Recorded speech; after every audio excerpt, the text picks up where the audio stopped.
Hi everyone, welcome to my channel. కోడిగుడ్డు రొయ్యల curry ఈ విధంగా చేసి చూడండి, చాలా బాగుంటుంది. అది ఏ విధంగా తయారు చేయాలో చూపిస్తున్నాను. ముందుగా ఈ సైజు ఉల్లిపాయలు ఒక 6 తీసుకోవాలి.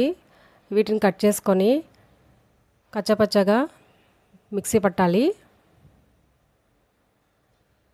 ఆ తర్వాత పాన్ పెట్టుకుని ఆయిల్ వేసుకోవాలి. ఆయిల్ కాగిన తర్వాత ముందుగా రెడీ చేసి పెట్టుకున్న ఉల్లిపాయ పేస్ట్ వేసుకోవాలి. 3 పచ్చిమిరపకాయలు వేసుకోవాలి.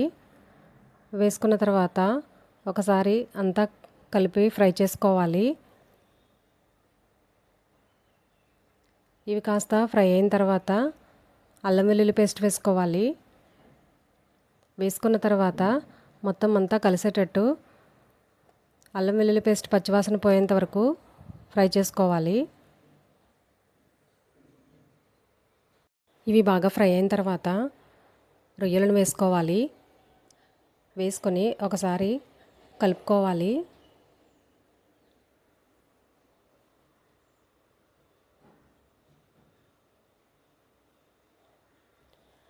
ఆ తర్వాత మూత పెట్టుకుని కాసేపు మగ్గనివ్వాలి. కాసేపు ఆగిన తర్వాత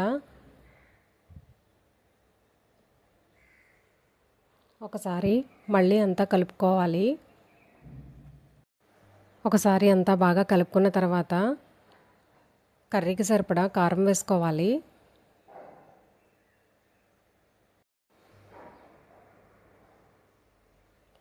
ఆ తర్వాత కొంచెం పసుపు,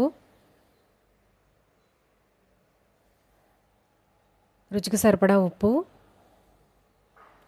వేసుకున్న తర్వాత ఒకసారి అంతా కలిసేటట్టు కలుపుకోవాలి.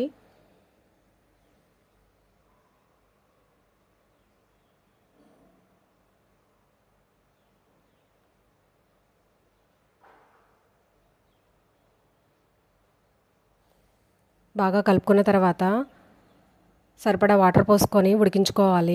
వాటర్ పోసుకున్న తర్వాత ఒకసారి కలుపుకొని మూత పెట్టుకుని ఒక 5 మినిట్స్ ఉడికించుకోవాలి. 5 మినిట్స్ తర్వాత ఇప్పుడు గరం మసాలా వేసుకోవాలి. వేసుకున్న తర్వాత కాసేపు ఉడికించుకోవాలి. ఆ తర్వాత 2 ఎగ్స్ని వేసుకోవాలి.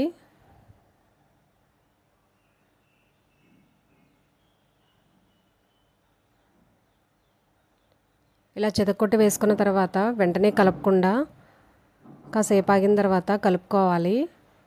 ఇప్పుడు ఒకసారి మూత పెట్టుకుని ఉడికించుకోవాలి.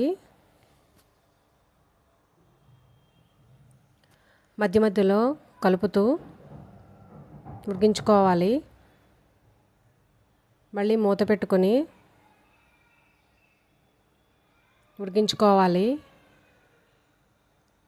చివరగా కొత్తిమీర, కరివేపాకు వేసుకొని మరొక 5 మినిట్స్ ఉడికించుకోవాలి.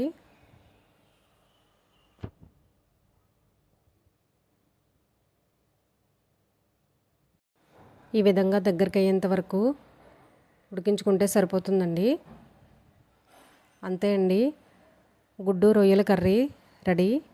Thank you for watching. Please subscribe.